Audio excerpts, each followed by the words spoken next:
Alhamdulillah, tsumma alhamdulillah, ma'asal muslimin wal muslimah, pendengar Radio Ismail dimanapun berada yang dirahmati dan dimuliakan oleh Allah Subhanahu wa Ta'ala. Bersyukur pada hari yang berbahagia ini, pagi sudah menjelang siang, kita kembali bertemu dalam acara kita pada hari ini yang insya Allah tema bahasan kita hari ini masih kelanjutan dari bahasan sebelumnya, yakni da'i du'atu fil Quran, da'i dalam Al-Quran. Pada hari ini bahasan kita tentang ad-da'i wal sijn, da'i dan penjara. Quran telah bercerita kepada kita bahwa satu di antara risiko dalam berdakwah, mengajak manusia kepada Allah, bukan hanya ditolak, bukan hanya mendapat cacian maki orang, bukan hanya dilempari dengan batu, bukan hanya dijuluki sebagai tukang tipu, bukan hanya dijuluki sebagai tukang fitnah, tukang memecah belah, syair, majnun dan sebagainya. Bahkan juga satu di antara risiko dalam berdakwah mengembangkan tugas ilahi ini adalah as-sijnu. Apa itu as-sijnu? Penjara, jail. Ma'asal muslimin rahimani wa rahimakumullah. Mari kita lihat kisah tentang seorang dai, nabi, salah seorang nabi kita alaihi salatu wassalam yang dipenjara karena kebenaran, demi menjaga dirinya, menjaga hatinya, menjaga dirinya daripada hal-hal yang bertentangan dengan aturan Allah Subhanahu wa Ta'ala. Dalam surat Yusuf, Allah Ta'ala bercerita tentang Nabi Yusuf alaihi salatu wassalam, bagaimana proses beliau masuk penjara dan bagaimana seorang dai dalam penjara. Ini semua diterangkan dalam ayat ini. Allah berfirman, A'udzubillahi minasyaitonirrajim. Summa bada'a lahum min ba'di ma awul ayati la yasjununnahu hatta hin. Summa bada lahum. Kemudian bada lahum, kisah sebelumnya bahwa Nabi Allah Yusuf alaihissalatu wassalam, beliau digoda, bahkan dipaksa untuk berbuat sesuatu yang melanggar agama, yakni berzina. Oleh siapa? Oleh ibu angkatnya, oleh istri daripada orang yang mengangkat dia sebagai anaknya, yang dikenal dengan Zulaikha, yang dikenal oleh sebagian orang Zulaikha. Tapi kemudian ketahuan bahwa yang mengajak, yang ingin merusak hubungan itu bukanlah Yusuf alaihissalatu wassalam. Summa bada lahum, kemudian Al-Aziz, menteri ataupun rajanya, suami dari Zulaikha tersebut, faham bahwa yang salah bukanlah Yusuf sebenarnya. Zulaikha juga paham yang salah bukan Yusuf tapi dirinya.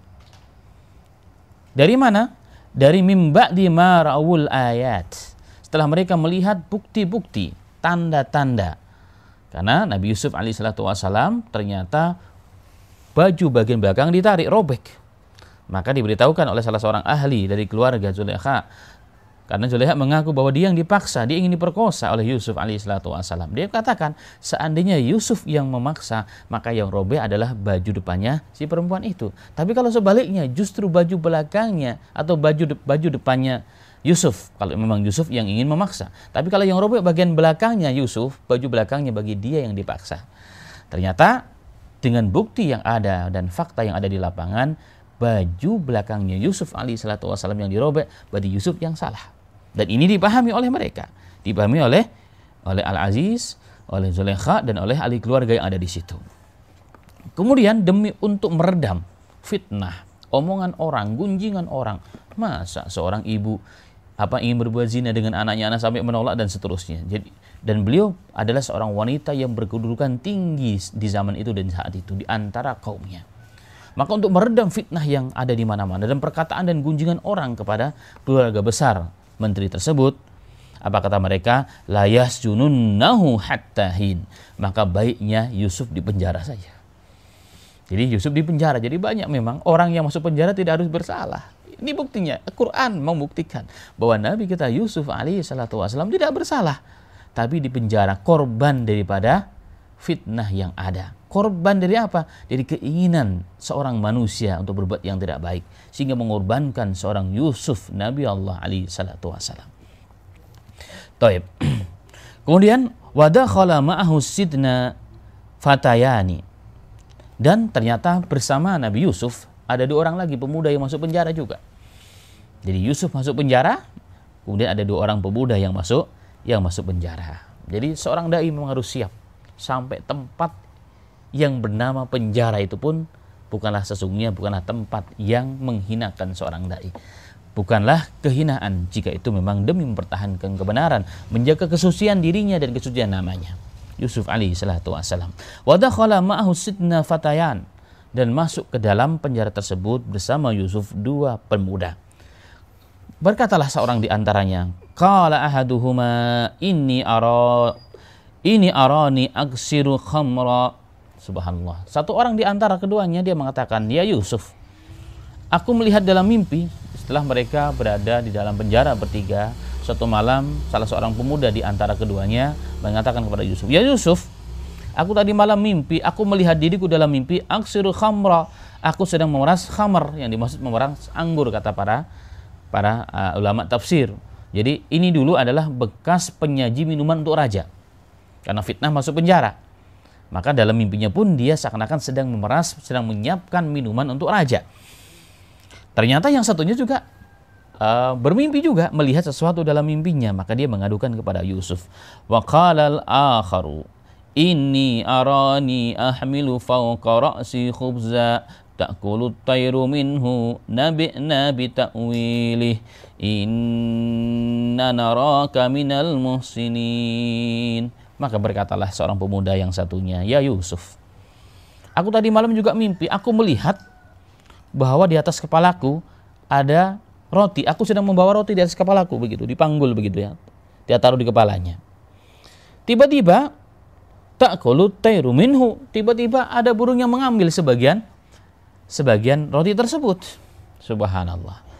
Maka Nabi ta'wili, wahai Yusuf, kami melihat inna naraka minal muslimin, kami melihat kau ada orang yang baik, orang yang cerdas, orang yang pintar, kau punya ilmu, maka takwilkanlah mimpi kami itu, wahai Yusuf alaihi salatu wassalam.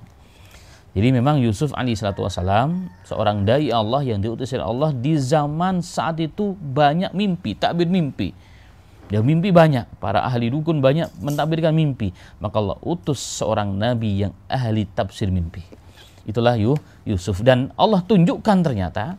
Jadi ilmu Nabi Yusuf itu kan luar biasa. Dari semenjak kecil, ketika masih bersama bapaknya, beliau sudah diperlihatkan mimpi-mimpi bahwa beliau akan menjadi seorang nabi. Tapi belum kelihatan, orang belum ada yang mengetahui, orang tidak ada yang mengenal. Walau dia seorang nabi, dia ahli takbir mimpi. Ternyata ketika beliau dalam penjara, dalam kondisi yang dianggap oleh orang kondisi yang sangat menghinakan, justru disitulah Allah nampakkan kehebatan Nabi Yusuf, bahwa beliau adalah seorang nabi. Jadi memang kondisi apapun ma'asal muslimin, terkadang memang ada hikmah dalam kondisi yang sangat terpuruk kita. Ternyata di situ ada hikmah-hikmah yang Allah ingin tunjukkan. Seperti Nabi Yusuf dalam kondisi di penjara, justru beliau mulai nampaklah kehebatan beliau, mampu mentakbirkan mimpi orang. Sehingga itu dapat dilihat oleh orang-orang yang di penjara bahwa beliau bukan orang sembarangan. Maka mereka minta, takbirkanlah mimpi kami wahai Yusuf, inna naraka minal muhsinin, kami melihat kau orang yang baik, orang yang hebat. Taib. Kemudian Allah mengatakan, qala la ya'tikuma ta'amun turzaqanihi illa naba'tukuma bita'wilih qabla an ya'tiyakuma dhalikuma mimma 'allamani rabbi. Subhanallah. Apa kata Yusuf? Sebelum datang kepada kalian makanan yang akan diberikan kepada kalian, saya sudah tahu apa takbir mimpi itu. Jadi sebelum makanan tersebut yang datang kepada kalian, sebelum datang makanan kepada kalian, aku akan mentakbirkan mimpi. Karena aku sudah tahu mimpi itu. Aku sudah tahu mimpi tersebut. Apa maksud mimpi tersebut? Apa tafsir dan apa takbirnya? Dan beliau mengatakan, "Dzalikuma mimma 'allamani rabbi." Dan takbirku ini untuk mimpi kalian berdua adalah ilmu wahyu yang Allah ajarkan kepadaku.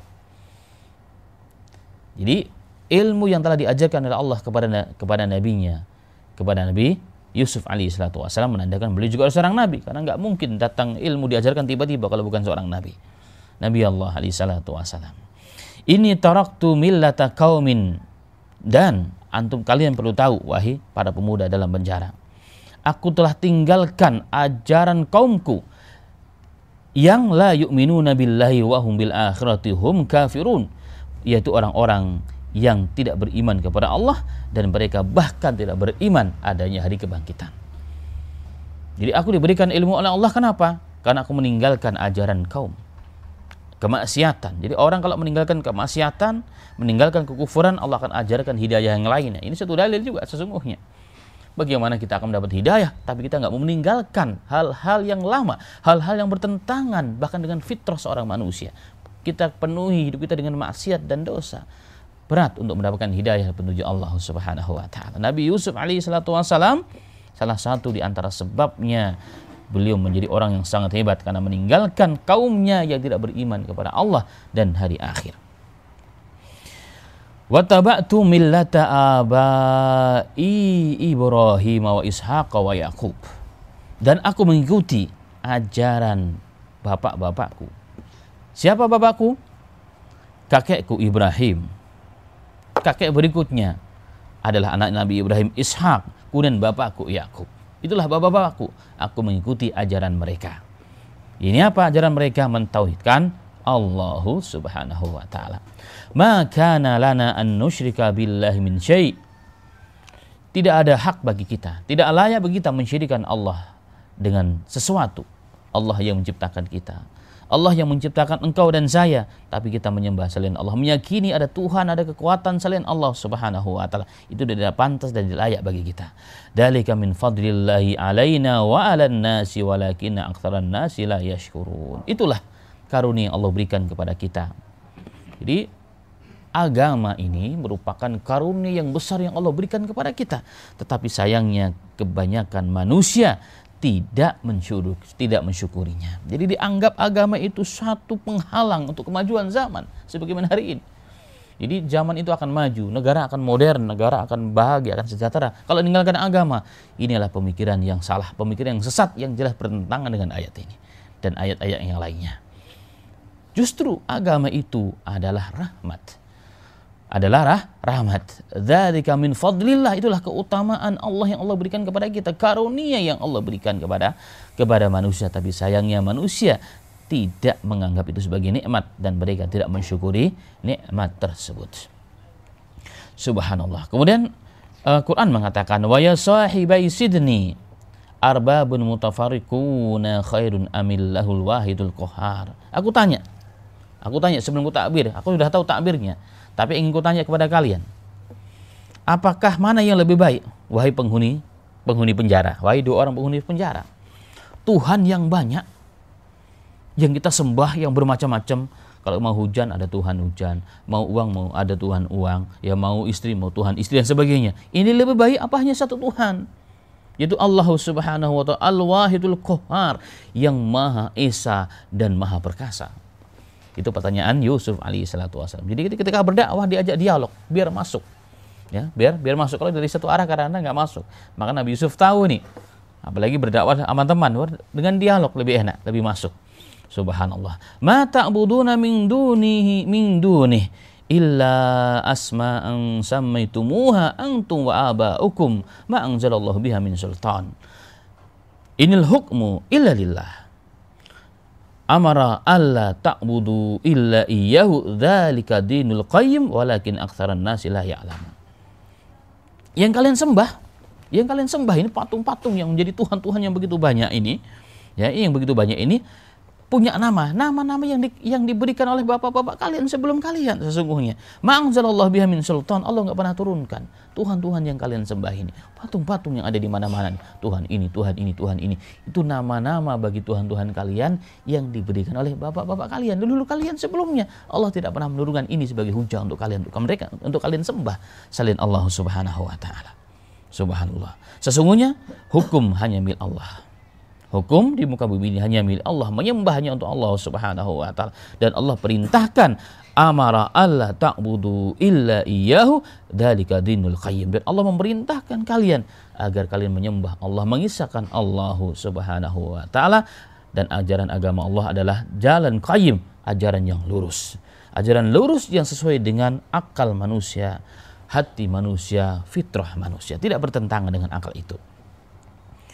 Kemudian Allah mengatakan walakin aktsaran nasi la ya'lamun, tapi sayang kebanyakan manusia tidak mengetahui hal tersebut, bahwa ajaran agama Islam rahmat. Ajaran Islam adalah ajarannya sesuai dengan ilmu pengetahuan manusia, sesuai dengan akal manusia, sesuai dengan fitrah manusia, tidak bertentangan. Tidak bertentangan. Sayang manusia tidak mengetahui itu. Ya sahibas sijni, wahai dua orang penghuni penjara, kata Nabi Yusuf alaihi salatu wasalam. Amma ahadukuma fayasqi rabbahu khamra. Salah seorang di antara kalian tadi yang bermimpi, kalian sedang memeras anggur, memeras khamr atau mempersiapkan minuman untuk raja, maka benar, dia akan kembali menjadi orang yang melayani raja, yang akan melayani raja. Jadi dia terbukti tidak bersalah. Dia tidak berbukti tidak bersalah, dia akan kembali menjalankan tugasnya sebagaimana sebelumnya. Wa ama akhar fayuslabu fatakulu tayru min ra'sihi. Subhanallah. Sedangkan yang tadi bermimpi, yang kamu hai fulan, yang tadi kamu bermimpi, kamu sedang membawa roti di atas kepalamu, tiba-tiba disambar oleh burung roti tersebut, maka sesungguhnya nanti kamu akan disalib. Karena kamu terbukti salah, kamu terbukti menyebarkan fitnah, ingin membunuh raja, dan kepalamu nanti akan dimakan seekor burung. Qudiyal amru alladhi fihi fataftatiyani. Maka apa yang dikatakan oleh Nabi Yusuf, begitulah yang terjadi. Begitulah yang terjadi kepada dua orang pemuda tersebut yang meminta pendapat Nabi Yusuf alaihi salatu wassalam. Dari kisah yang singkat ini, ma'asyiral muslimin, tadi kita namakan judulnya adalah Dai dan Penjara. Maka ini ayat adalah bukti nyata risiko dalam berdakwah, risiko membela kebenaran adalah penjara. Sehingga penjara dalam kehidupan para dai, para nabi bukanlah tempat aib. Dan ternyata penjara adalah tempat, salah satu ladang kita untuk berdakwah. Maka dimanapun dai berada, kesepan dia untuk berdakwah. Di penjara, maka penjara tempat untuk berdakwah, mengajak kanan kirinya supaya mereka mengenal Islam, mengenal Allah Subhanahu wa taala. Maka tidak ada ruang yang bisa menghalangi seorang dai dalam mengajarkan agama Allah. Di masjid nggak bisa, di luar masjid. Yang penting bisa berdakwah dimanapun berada. Itulah dai Allah Subhanahu wa taala. Tidak terperangkap dalam satu sistem, dalam satu tempat saja, tidak. Dai bebas karena dia tidak punya musuh sesungguhnya. Tapi orang yang memusuhinya, dai hatinya lapang. Orang memusuhinya tapi dia tidak punya musuh sesungguhnya. Dan itulah ma'asyiral muslimin, kita lihat sejarah-sejarah ulama kita, salaf terdahulu, subhanallah. Bahkan a'immatul arba, imam-imam yang 4 pun mereka semua pernah dipenjara dalam proses mengajarkan kebenaran, dalam proses mendakwahkan Islam kepada umatnya. Al-Imam Abu Hanifah rahimahullah ta'ala, bahkan beliau dipenjara, dicambuk, dipenjara, subhanallah, oleh penguasa di zaman itu Al-Mansur. Oleh penguasa di zaman itu namanya Al-Mansur. Kenapa? Gara-gara beliau menolak menjadi qadhi pada dinasti Abbasiyah. Menolak jadi seorang qadhi, muftinya, ya, yang memberikan fatwa, ditolak, maka beliau dicambuk. Kenapa? Karena beliau tahu risiko dan ancaman dalam menduduki jabatan yang penuh dengan amanah tersebut. Luar biasa ulama salaf. Lebih baik dicambuk di penjara, nggak apa-apa gua katanya, daripada menjadi seorang qadhi. Hari ini untuk menjadi seorang pejabat harus nyogok, ya kan? Harus punya jalan khusus. Zaman dulu orang sampai nolak, lebih baik di penjara daripada menerima amanah itu. Subhanallah, ulail ulama, merekalah ulama, merekalah dai-dai. Kenapa? Karena tujuan mereka hanya satu, bagaimana agama sampai. Mereka tidak mau terikat, terjerat, ya, langkah mereka dalam berdakwah, dalam menyampaikan agama Allah Subhanahu wa taala. Rahimallah al-Imam Abu Hanifah rahmatullah alaih. Kemudian ma'asyiral muslimin rahimani rahimakallah, Imam Malik rahmatullah alaih. Imam Malik rahmatullah alaih, beliau juga pernah dihukum, dipenjara oleh gubernur kota Madinah di zaman beliau. Kenapa? Karena beliau mengeluarkan fatwa bahwa talak yang dipaksa itu tidak sah. Kenapa demikian? Karena di zaman itu kerajaan Abbasiyah membuat fatwa seluruh penduduk perlu taat kepada pemimpinnya. Siapapun yang tidak mau makan akan dijatuhkan talak atas istrinya. Jadi artinya di sini adalah pemimpin membuat talak paksa, yang tidak mau taat kepada rajanya maka langsung jatuh talak kepada istrinya. Nah, beliau sebagai seorang yang arif, seorang yang faqih, ulama ahlul ilm. Beliau nggak diam-diam, walaupun tahu risikonya adalah penjara, risikonya akan dibenci, akan dihukum. Beliau harus menyampaikan kebenaran tersebut. Maka ulama tidak pernah takut dengan siapapun. Maka beliau menyampaikan bahwa talak pemerintah tidak sah karena ini berlandaskan talak paksa. Akibatnya beliau dicambuk dan dihukum. Subhanallah. Al-Imam Syafi'i, Muhammad bin Idris Asy-Syafi'i rahimahullah taala, beliau juga pernah dipenjara gara-gara apa? Dihasut, dituding, difitnah. Beliau orang yang mendukung gerakan Syiah. Ada orang yang tidak suka dengan beliau, maka beliau dipenjara gara-gara begitu, gara-gara fitnah. Jadi ternyata ulama itu difitnah juga. Subhanallah, fitnahnya luar biasa, ma'asyiral muslimin. Tidak lepas ya. Karena memang semakin tinggi pohon menjulang ke langit, semakin keras pula angin menerpanya. Begitulah para alim ulama, waris Nabi dan Rasul, maka mereka mendapat ujian yang sangat begitu berat. Kita lihat Imam Ahmad bin Hanbal rahimahullah taala, beliau juga pernah dicambuk, di penjara. Subhanallah, selama 30 bulan oleh Khalifah Ma'mun di zamannya. Kenapa? Karena beliau terkenal dengan kisah fitnatul khalqil Quran. Fitnah di mana pemerintah karena terpengaruh oleh pemikiran-pemikiran falsafah sehingga menganggap Al-Quran itu adalah makhluk. Dan beliau menentang itu. Padahal menurut ulama udah, kalau daripada kamu dicambuk, kamu mati wahai imam, udah ngikutin aja apa yang katakan mereka, tapi beliau nggak mau. Kenapa? Kalau saya yang tahu kebenaran tidak mengatakan, tidak menentang, tidak membantah pernyataan daripada kerajaan bahwa Quran itu adalah makhluk, maka nanti siapa yang akan mengetahui bahwa Quran itu bukan makhluk? Kalau Quran adalah firman Allah. Maka beliau siap dengan segala risiko, dipenjara ma'asyiral muslimin. Subhanallah. Al-Imam Ibnu Taimiyah, beliau dipenjara gara-gara apa? Hasutan orang-orang yang iri dan dengki kepada beliau. Beliau menghasut pemimpin-pemimpin di zaman itu. Maka beliau dimasukkan ke penjara. Sehingga beliau sempat keluar, masuk penjara lagi, bahkan masuk penjara didampingi oleh bersama muridnya Al-Imam Ibnu Qayyim Al-Jauziyah. Subhanallah. Tapi subhanallah, dimanfaatkan oleh para imam ini. Ketika dalam penjara selain beribadah, kalau ada orang dia akan berdakwah, mengajarkan umat sama-sama dalam penjara, atau beliau akan melahirkan karya-karya besar dalam penjara. Itulah para a'imah kita ma'asyiral muslimin. Sehingga dai dan penjara suatu dua hal yang menjadi risiko terberat bagi mereka, tapi mereka tidak menakuti tempat tersebut. Itu risiko dalam dakwah ma'asyiral muslimin. Karena itulah sesungguhnya kemuliaan, Allah mampu memuliakan seseorang di tempat yang dianggap itu hina. Tetapi sebaliknya Allah akan menghinakan orang di posisi, di tempat, di jabatan yang orang mengira itu adalah satu kemuliaan. Nabi Yusuf ditempatkan di sebuah tempat yang bernama penjara, yang bagi kita hari ini kita menganggap itu adalah suatu kehinaan. Tapi sebaliknya ada hikmah besar di situ. Ini ya baru kisahnya sepotong, nanti ada kisah yang berikutnya, subhanallah. Tetapi ternyata di penjara itulah awal mula beliau dikenal sebagai ahli takbir mimpi, dan beliau seorang nabi, mampu menyampaikan agama Allah subhanahu wa ta'ala. Tapi berapa banyak hari ini orang yang menduduki jabatan terpenting, dianggap dia mulia, dianggap oleh manusia mulia, tapi sesungguhnya dia sedang dihinakan oleh Allah subhanahu wa ta'ala. Semoga apa yang disampaikan pada kajian yang singkat pada hari ini dapat memberikan manfaat dan motivasi dan semangat kepada kita semuanya, bahwa kita semua adalah da'i, dan da'i tidak boleh takut dengan siapapun, apapun risikonya, termasuk dipenjarakan jika kita menjalankan agama, menyampaikan agama dengan cara yang benar, dengan cara yang telah ditunjukkan, dicontohkan oleh Nabi kita Muhammad sallallahu alaihi wasallam, maka masuk penjara bukanlah tempat kehinaan, tapi insajanuni, jika mereka memenjarakan aku, penjara itulah tempat ujelahku. Jika mereka mengusirku dari penjara, aku harus keluar kota, keluar negara, fadzalika safari, itulah perjalanan dan rehlati, itulah perjalanan dakwahku. Jika mereka membunuhku, itulah kesempatan para dai untuk menjadikan itu menjadi sebab kesyahidan dia karena Allah subhanahu wa ta'ala. Demikian ma'asyiral muslimin wal muslimat, pendengar radio Ismail yang dirahmati Allah ta'ala, semoga bermanfaat. Wafaqana wa iyyakum.